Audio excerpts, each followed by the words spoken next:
Cabo Remy. Bienvenidos, amigos. Welcome, friends, to the first episode of the Immigrant Whisperer Podcast.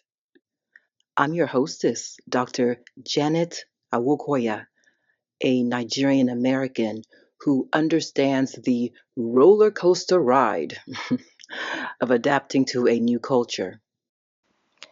In the Immigrant Whisperer Podcast, I dive deep into the immigrant experience. From research and social commentary to honest and courageous conversations. Let's explore the immigrant journey together. Consider contributing to my work through purchasing books, merchandise, or contributing to PayPal. The links are in the description below. Today we'll explore a topic deeply personal to me: the complex navigation of identity faced by young immigrants.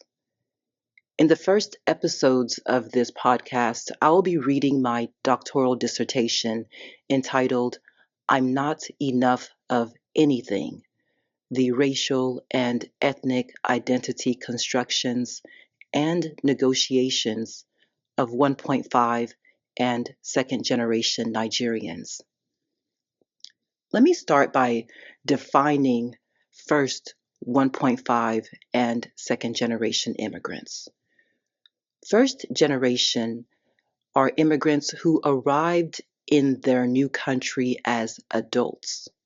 They leave their home country behind, and they often face challenges adapting to a new culture and language while simultaneously navigating life in a new environment. 1.5 generation are individuals who immigrated to a new country before or during their early teenage years, generally speaking under the age of 12. They have spent the majority of their formative years in both their home and new countries, developing connections to both cultures. They may experience unique challenges balancing these identities and feeling in between. Second generation immigrants are children born in the new country to immigrant parents. While familiar with the new country's culture, they may still feel connected to their parents' heritage and face similar challenges to 1.5 generation immigrants, such as navigating different cultural expectations. Please note that immigrants themselves don't typically use the labels first generation, 1.5 generation, and second generation in everyday life. These terms are primarily used in academic and sociological contexts to classify different groups of immigrants based on their immigration experiences. Join me on this journey of learning, growth, and support. Welcome to episode 1 of the Immigrant Whisperer Podcast, Navigating New Worlds: The Educational Experiences of African Immigrant Youth in the U.S. Abstract. I'm not enough of anything: the racial and ethnic identity constructions and negotiations of 1.5 and second generation Nigerians. Written by Janet Awokoya, PhD, 2009. Directed by Dean Donna Wiseman, Curriculum and Instruction. For many African youth, questions of identity are pressing concerns. Many who were born in but raised outside of their country of origin, known as 1.5 immigrants, and their second generation counterparts, Wrong and Brown, 2002, often find themselves at the center of several conflicting cultures. These youth are often challenged in their ability to negotiate and reconcile the varying expectations of their respective racial and ethnic groups.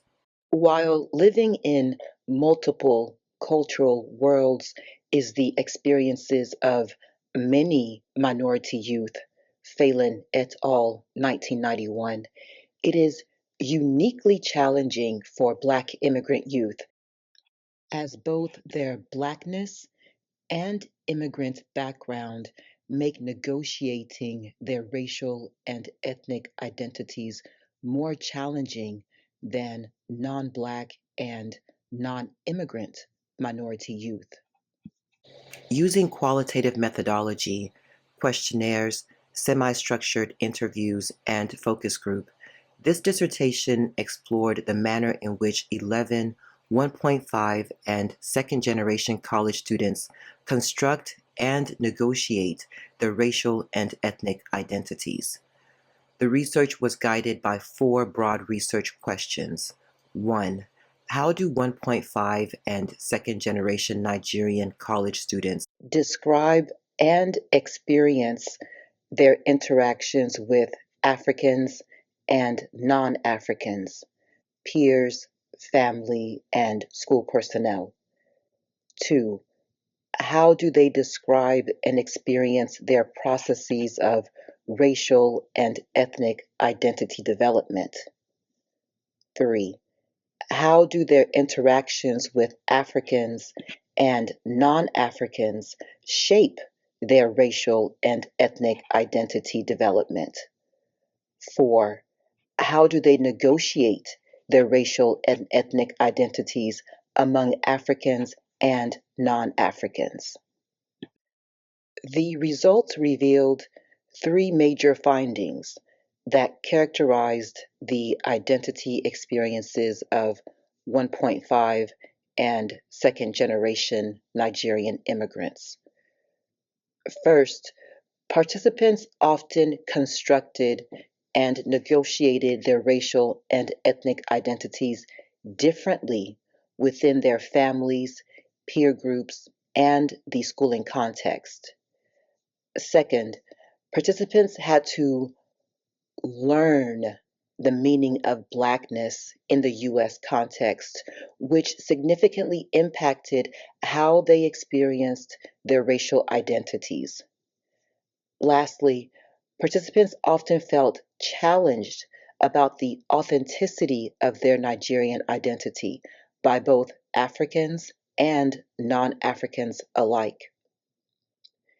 This study provides a significantly more nuanced discussion on the identity constructions and negotiations of one of the fastest growing segments of the diverse Black population, African immigrant youth. Forward. Consistent with recent educational research that emphasizes a reflective introspection of the researcher's position in relation to the researched, I discuss my standing as an instrument of research. Stacy, 1988. This research is more than an academic interest for me. It stems from and speaks to my own experiences as a 1.5 Nigerian immigrant in the United States. Through this written exercise, I acknowledge that my experiences play a role in what I observe, how I respond to my respondents, how they respond to me, and how I report my data. My domestic and schooling experiences have been influential in forming some of my thinking on how African immigrant youth construct and negotiate their racial and ethnic identities. My family, including three sisters, mother, and father, immigrated to the United States from Nigeria in 1984 in search of opportunities that were not available to a family of mostly females. Experiencing several cultures left me struggling to reconcile the various expectations of each. In the home, my parents' expectations of my sisters and I were for us to adhere to the tenets of our Yoruba culture by being humble and obedient to our elders and kind and respectful of our peers. These expectations often clashed with the competitive, individually centered behaviors of students at school. Attempts to imitate those behaviors from school were met with resistance at home. Thusly, resolving these internal conflicts was a constant struggle as I navigated several distinctive cultural worlds. As a Nigerian child in Tennessee, I was quite disenchanted with my schooling experiences. With no knowledge of the English language or the American cultures, my first years of school were filled with daily struggles to learn the language, understand the culture, and determine where I belonged within the various social contexts in which I found myself. Within a handful of Black students, my sisters and I were the only Nigerian immigrants attending a predominantly white, residentially segregated Southern school. The teachers' direct instruction and use of traditional Eurocentric texts did very little to validate my identity as a Nigerian immigrant in the school. In fact, I could never understand why my cultural experiences were largely ignored throughout elementary and secondary school, except for occasions where my ancestors were accused of selling their own people to white slave masters.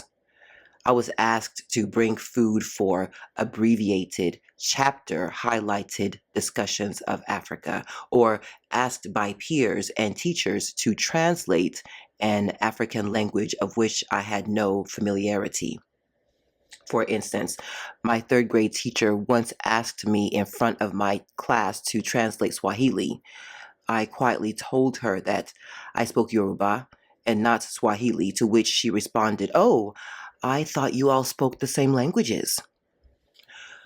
Although I did not expect my teachers to be knowledgeable about my Nigerian culture, I did expect them to understand that Africa is a continent, not a country, and that the languages and cultures there are varied, not uniform.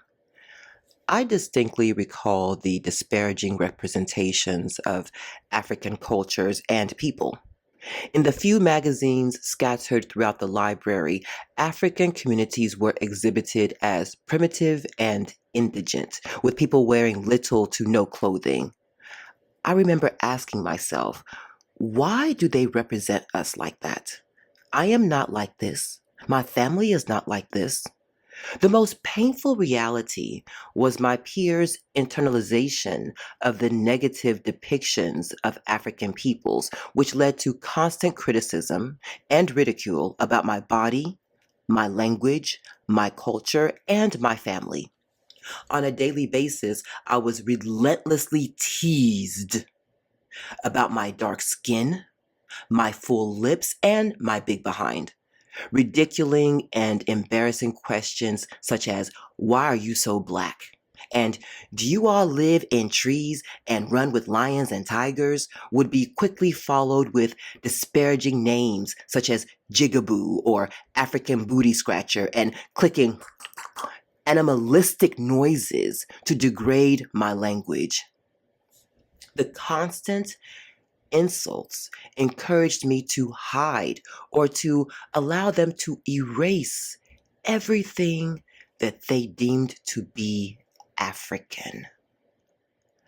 My name, Tolulokwe, means in anything you do, thanks belongs to God, was shortened and mispronounced to Tolu to accommodate the American pronunciation. My accent was steadily eroded by the mandatory speech courses my teachers constantly insisted and harped upon due to my problematic accent. To gain acceptance and respect from my peers, I behaved in oppositional and, at times, confrontational manner, particularly in front of my white teachers. I changed everything so that I could fit in. The new behaviors were often in direct conflict with my family's expectations. I asked them to call me Janet, my British influenced name, begged them to refrain from speaking to me in Yoruba in front of my peers, and refused to eat, learn to cook jollof rice or beata or any other traditional Nigerian dishes. The cultural disconnect between my home life and my schooling experiences spurred my alienation and isolation throughout my years in the public school system and eventually with my Nigerian heritage. As a college student, I desired to reconnect with my Nigerian heritage because I believed that I had no real connection with Black Americans, whites, Asians, or any group. Connecting with other Nigerians on campus seemed to be a logical starting point. However, my attempts to make cultural connections with my co-ethnics proved to be extremely painful. My Americanization, in terms of my behavior, my lost accent, and my American accented Yoruba, seemed to ostracize me from many of the newly arrived Nigerians with whom I came in contact. I often dreaded introductions by friends or family members to other Nigerians because I was afraid that the authenticity of my Nigerianness would be questioned or challenged. In the early stages of seeking out other co-ethnics to affirm my Nigerian identity, I steadily became critical and exclusionary of other Nigerians because I felt that I was being othered because of my US experiences. These conflicting identity issues and experiences provided the backdrop for my research interests in understanding how 1.5 and second generation Nigerian immigrant college students think about their identities in relation to other Africans and non Africans. Considering that the college years are a notable period of identity development, I sought to understand, if at all, how current Nigerian college students grapple with these issues. During the study, many of the experiences that the participants divulged resonated with my own experiences with family, peer groups, and teachers, and others did not. For instance, a common experience that I shared with the participants was that of African based teasing, particularly during my childhood and adolescence years. Similarly, many participants experienced teasing about their African background during these time periods and dealt with them in a variety of ways. Though I was able to understand many of the challenges participants discussed, I had to continually remind and prohibit myself from making assumptions about their identity experiences by asking in depth and probing questions to provide informants the opportunity to share their experiences in their own words.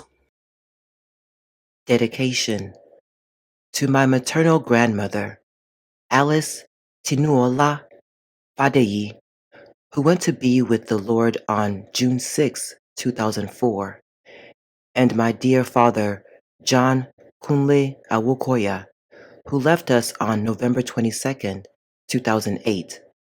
I thank you both for your unyielding discipline, words of wisdom, and constant encouragement. Even though you are not physically here, your spirits live on in my heart, my home, and my work. I love you and miss you both. Acknowledgements. First and foremost, I would like to thank Almighty God for giving me the experience and the insight that birthed this topic and eventual dissertation. If it had not been for my own personal experiences with my Nigerian American identity, I would have never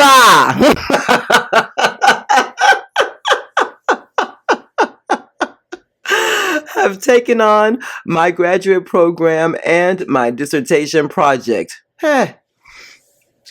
Secondly, my daughter, Celeste Awokoya Gregory, for her insight, patience, and love. I love you, Celeste, and I could not have completed this dissertation without you. You make me proud. I would also like to thank my life partner, Dominic Nanitom. Baby, you came later in this process, but you have helped to push me through the end.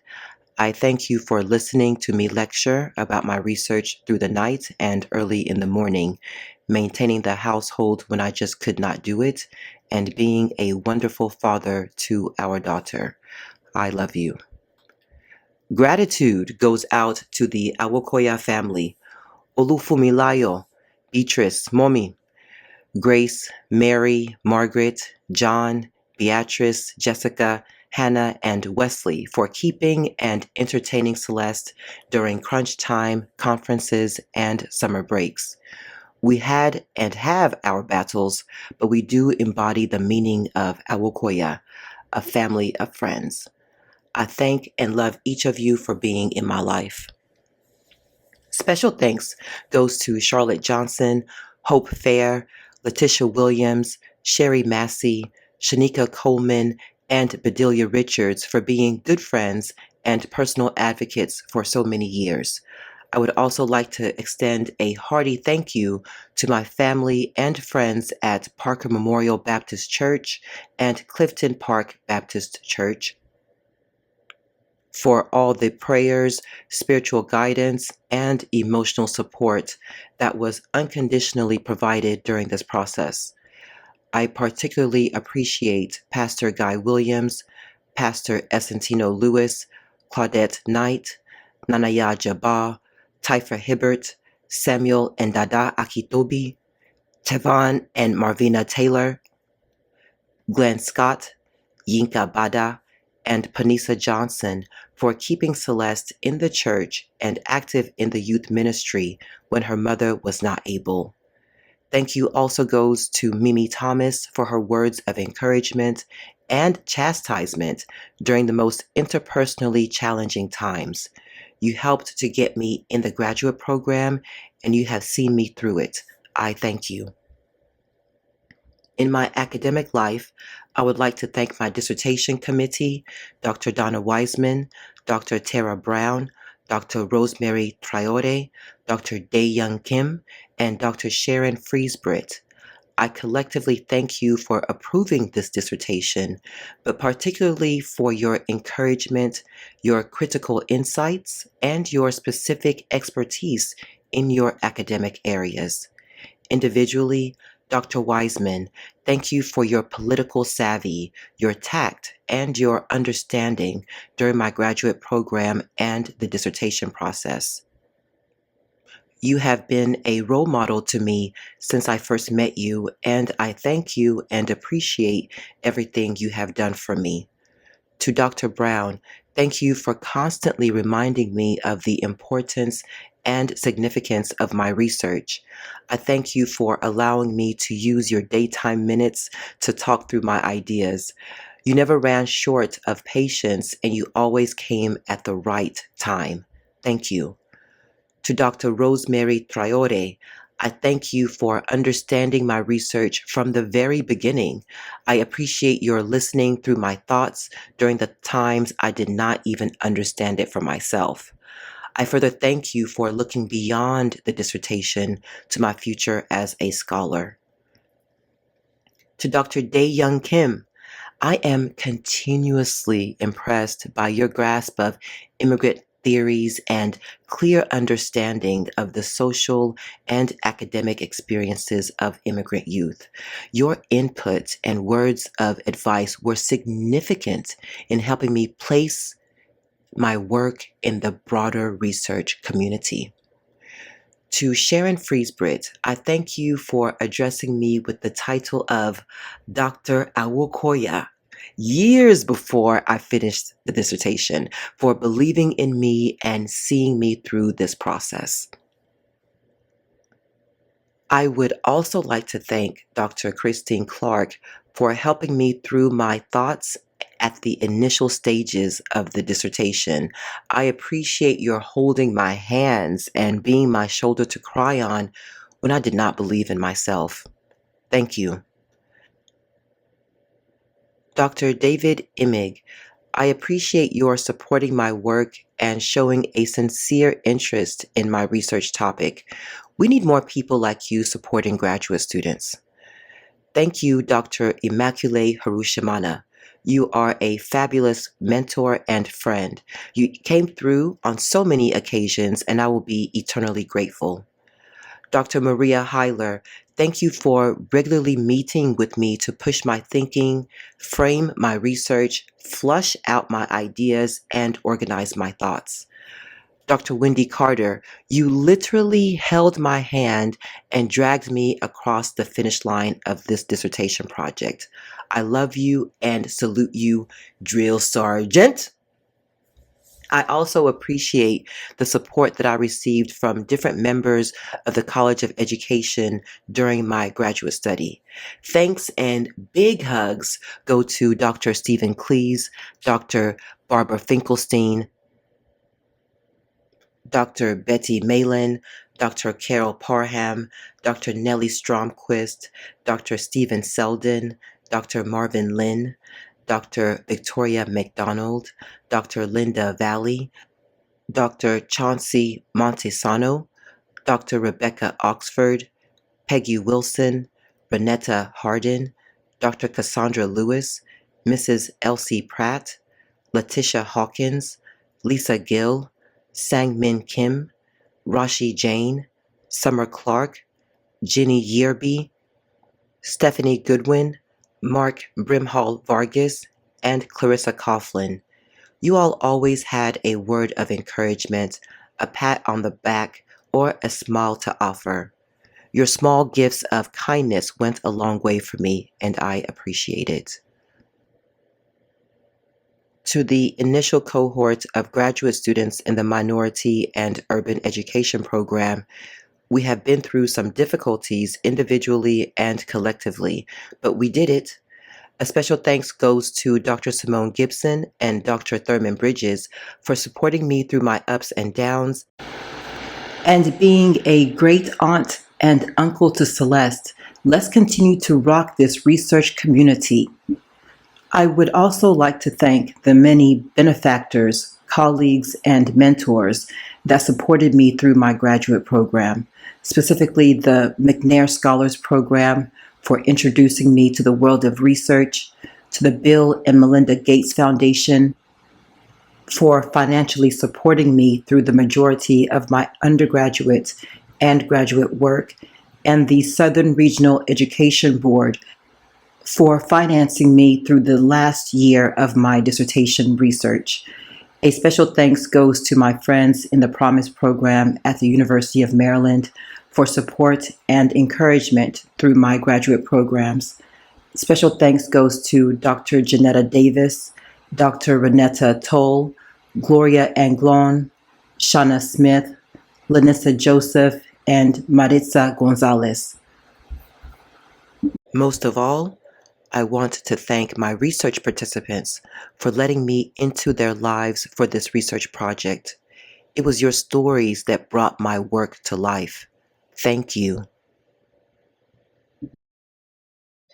Chapter 1: Introduction of Study.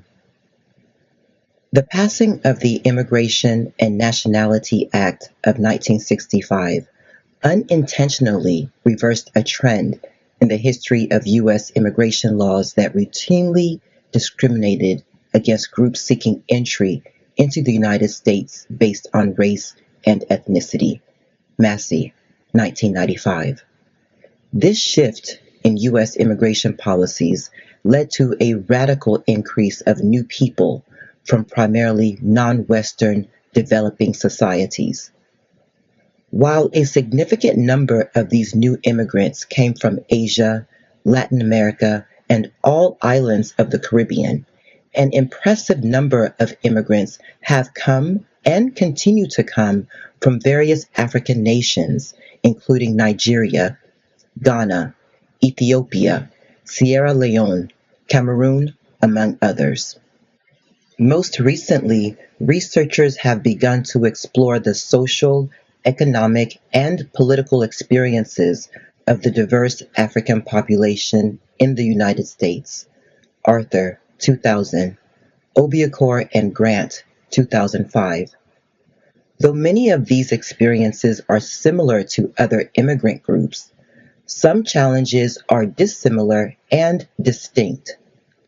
For instance, several book chapters reveal that many African immigrants face challenges that significantly retard their ability to adapt to institutions in their host society. Tete, 2001. Tete and Pumplapu, 2005. Some of the reasons include the devaluation of foreign education and qualifications, which results in African immigrants being placed in lower waged and lower status positions. Batalova and Fix, 2008. Laye and Hayfron, 2005. Negative and stereotypical portrayals of Africa and African immigrants in the media. Traore and Lukens, 2006. Accents and languages viewed as problems. Yasufu, 2005. And tensions with the Black American population. Borstein, 2001. Jackson and Cochran, 2003.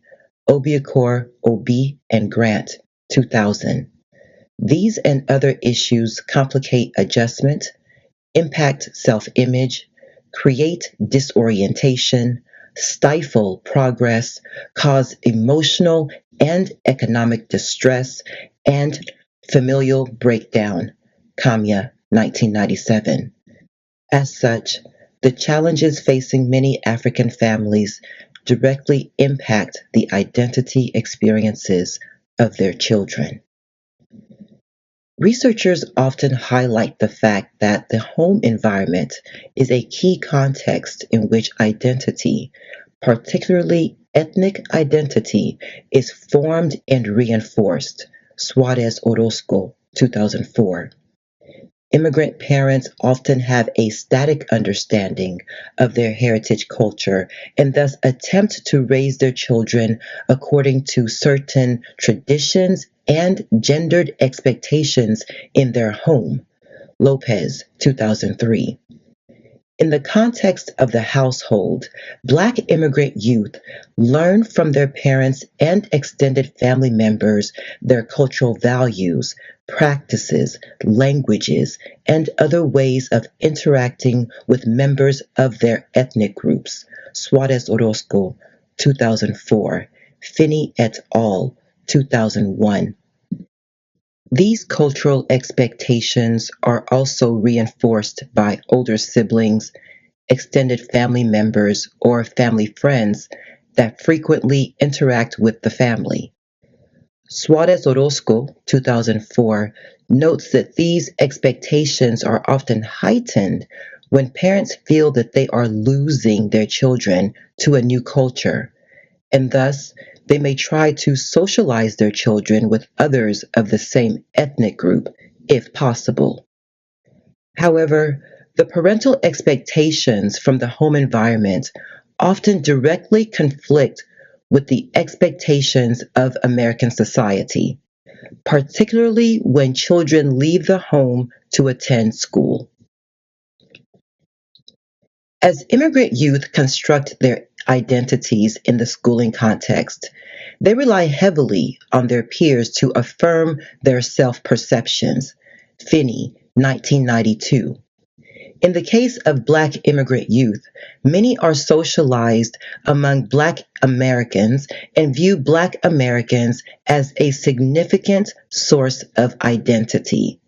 Gons, 1992. Waters, 1999.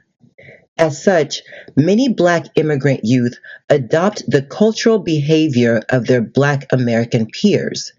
Kasanitz et al., 2001, Waters, 1996, and attempt to fit in with Black Americans by changing behaviors, language, and dress, further exacerbating the intergenerational conflict with their parents, who strive to have their children maintain their ethnic culture and behaviors. Bailey, 2001. Furon and Schiller, 2001. Grasmuck and Passar, 1996. Stepik, 1998. Suarez Orozco, 2004. Waters, 1994. Wilda Mikhail, 1989. Zephyr, 2001. Although many immigrant youth are able to reconcile these conflicting differences and successfully adapt to all social and cultural expectations of the different social groups in which they find themselves, Raible and Nieto, 2004, some have more difficulty in reconciling these differences. Scholars have termed this disconnect between traditional culture and adoptive culture as cultural dissonance, Portes and Rumbaut, 1996, and find that the parents' cultural expectations are often met with resistance by their children. For instance, many immigrant youth disassociate themselves from their parents' heritage culture by refusing to speak the language, particularly in front of their peers. Others may discourage their parents from attending school functions for fear of social embarrassment, or refuse to eat traditional foods and instead request more American meals from their parents. The negative portrayal of Africans in the U.S. also has a profound impact on the racial and ethnic identity development of African immigrant youth. African youth often contend with prevalent ignorance and negative, primitive portrayals of African peoples in the school curriculum, books, and media images. Traore, 2004. Traore and Lukens, 2006. Particularly in educational settings, many of their peers make acculturation difficult by fanning the flame of adolescent angst, racially and culturally. Clementson, 2003. Obiakor et al., 2000. Traore and Lukens, 2004.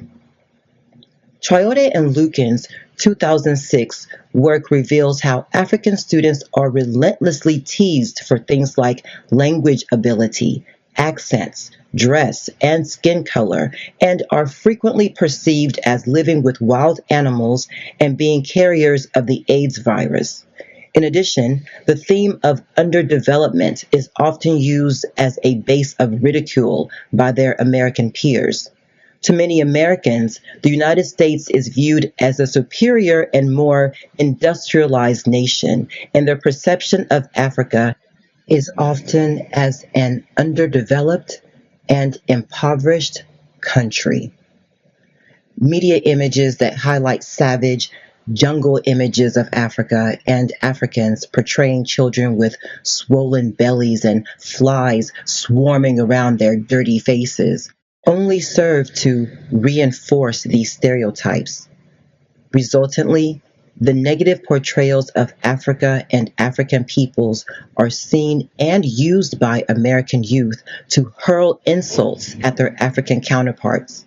And some scholars contend that this is a reason why many Black American youth in particular seek to disassociate from all things African. Traore and Lukens, 2006. Furthermore, while challenging the negative portrayals of Africa, it is not uncommon for African students to hear statements from peers that question the authenticity of their Blackness. Awokoya, 2004. Many are ostracized and accused of trying to be white or not Black enough by their American peers for using standard American English and excelling academically in school settings. Day, 1997, Gibson, 1989. To avoid social torment, many African youth disengage academically or hide their Africanness in order to fit in with peers. Abdullah, 1999. Diouf, 2005. Stepik, 1995. Resultantly, Many African students suffer from identity confusion while trying to be Black American with their peer groups and African with their family members and co-ethnics. Clearly, the challenges facing African immigrant youth are many, and few are systematically or theoretically explored. Though a few scholars have begun to examine the lived experiences of African youth, Foreman 2001, Harushimana 2007, Ibrahim 1998, Traore and Lukens 2006, what remains unexamined in the scholarship, however, is African immigrant youth's engagement in the complex process of constructing and negotiating a racial and ethnic identity within their own racial and ethnic communities. Statement of the problem. Many African youth raised in the United States are caught between several conflicting and disparate cultures, each with its own sets of expectations and cultural rules of behavior.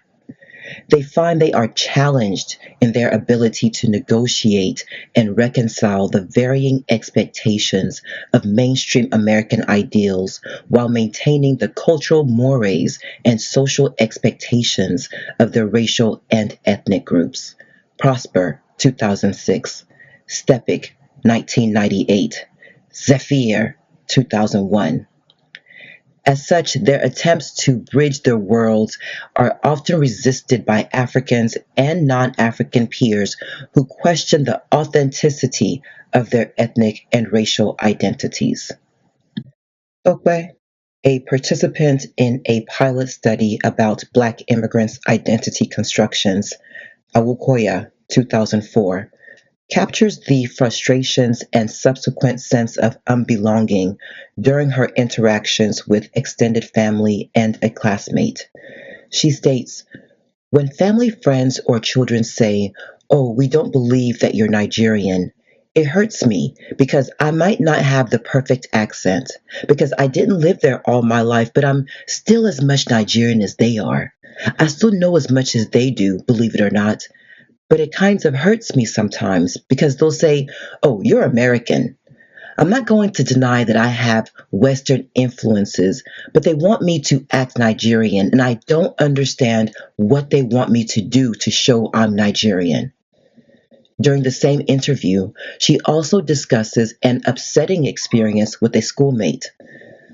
I was talking to a classmate the other day, and she was like, "So, what do you define as African, and what do you define as Black American?" And before I could answer, she was like, "I'm Black American, you're purely African, you're African." And that's it. They won't let me be part of any culture. Tokwe's experience as a Nigerian immigrant in the United States is at the heart of this dissertation. Several researchers note that for African immigrant youth, there are pressures to both conform to what it means to be African, Awokoya, 2004, as well as challenge mainstream ideals of what it means to be Black, Ibrahim, 1998, Traore, 2006, in the United States. Statement of purpose. The purpose of this dissertation is to conduct an exploratory investigation of the understudied experiences of African immigrant youth in the United States. Specifically, the study aims to advance knowledge and understandings about the racial and ethnic identity constructions and negotiations of 1.5 and second generation Nigerian immigrants within their own racial and ethnic groups. Questions guiding the study. This study employs qualitative methods to understand the racial and ethnic identity constructions and negotiations for a subset of this population. Specifically, this research study will examine the experiences of 11 Nigerian college students guided by the following questions. 1. How do 1.5 and second generation Nigerian college students describe and experience their interactions with Africans, peers, family, and school personnel, and non African peers? 2. How do they describe and experience their processes of racial and ethnic identity development? 3. How do their interactions with Africans and non Africans shape their racial and ethnic identity development? 4. How do they negotiate their racial and ethnic identities among Africans and non Africans? Operational definitions. In order to ground the research questions in this study, I will clarify important sociological terms that will be used. The terms race, nationality, and ethnicity are viewed as separate and distinct concepts in this study. Race, for the purpose of this research, refers to a socially constructed identity based on physical characteristics. Cornell and Hartman, 1998, but has real social consequences. Ethnicity refers to perceived common ancestry, the perception of a shared history of some sort, and shared symbols of peoplehood. Cornell and Hartman, 1998, page 32.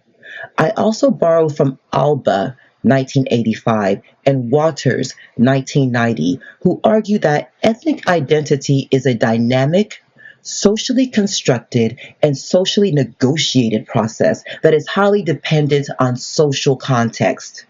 Nationality is a political entity that is often created out of different ethnic communities. Calhoun, 1993, Cornell and Hartman, 1998. Negotiation is broadly defined as the process by which African youth transition between ethnic culture and mainstream cultures. Black immigrant is an umbrella term that refers to those from Caribbean islands and African nations who have voluntarily and involuntarily migrated to the United States for social, educational, political, and economic reasons. It also refers to those who are racialized as Black according to normative understandings of race in the U.S. Refugees are those who seek asylum in the United States because of social and political unrest and persecution in their home countries. Though many refugees share similar experiences with their immigrant counterparts, this research is limited to voluntary immigrants. Black Americans refer to Americans whose ancestors were involuntarily forced to migrate to the United States during the transatlantic slave trade. Black Americans, American Blacks, and Native Blacks will be used interchangeably. I use these terms because African American is becoming a contested term in the U.S. context. Swarns, 2004. Historically, it has been equated to Black Americans. However, recent research shows that African immigrants or the children of African immigrants are co-opting the term to refer to those who were born in Africa or have very recent ties to the continent. Awokoya, 2004. Clark, 2006. For the purposes of this paper, I endorse the definition that reserves the term African American to those who have recent ties to the African continent. African immigrants will refer to post-1980 migrants from the African continent who have permanently settled in the United States. Hamza, 2005. Roberts, 2005. First generation refers to those who were born and raised outside of the U.S. and came as adults. The 1.5 generation are the children of first generation adults who came to the U.S. at the age of 12 or younger. Second generation immigrants refer to the children of immigrants who were born and raised in the United States with at least one foreign-born parent. For the purposes of this paper, Intraracial interactions refers to the interactions with members of the same race, e.g., Black immigrants and Black Americans. Intra-ethnic interactions refer to the interactions within members of the same ethnic group, e.g., newly arrived Yoruba immigrants and Yoruba with extended residence in the United States. Africanness is an identity attribute that is associated with the feeling of being born in or being part of Africa with all that it entails politically, economically, culturally, and socially. Blackness is the extent to which one identifies with the social and political experience of Black people worldwide. However, in the US context, Blackness is often defined by and limited to the experiences of Black Americans. Organization of the proposed study. Organization of this study is as follows. The first chapter introduces the problem, purpose, and significance of the study and provides an overview of its analytic framework. Chapter 2 includes a review of the relevant literature that guides this research and an explanation of the conceptual framework that guided the study. Chapter 3 is devoted to a description of the research design, the data collection methods, and the procedures that were employed for data collection and analysis. Chapter 4 examines how parents, peers, and school personnel constructed Africanness for the participants in the study and explores the manner in which the participants reacted to these constructions in various social contexts. In Chapter 5, I describe how participants were taught the meaning of Blackness by their parents and peers. I specifically highlight how they received conflicting messages about what it means to be Black in the United States. Chapter 6 examines the challenges participants faced in constructing and managing an authentic Nigerian identity during interactions with Africans and non Africans. This chapter concludes by discussing the different ways in which participants identify themselves in various social contexts. Chapter 7 serves as a conclusion of the study, highlighting the contributions of the study and makes recommendations for future immigrant research, parenting, and school policies. Thank you for listening to the first episode of the Immigrant Whisperer Podcast. To continue the conversation, please subscribe, rate, and review on YouTube and other social media platforms. Share this episode with your family, friends, and colleagues. And please visit our sister YouTube channel, Zukosa Fitness, for self care resources, including exercise routines. Remember, these topics can be challenging, making it even more important to take care of your health. In the next episode, I'll be reading chapter 2 of my dissertation, I'm Not Enough of Anything: The Racial and Ethnic Identity Constructions and Negotiations of 1.5 and second generation Nigerians. We'll delve into the complexities of racial and ethnic identity for 1.5 and second generation Nigerians, exploring themes of resilience, success, and unwavering spirit. Join us for episode 2, Between Worlds: Identity and Belonging for Black Immigrants, a literature review. Peace.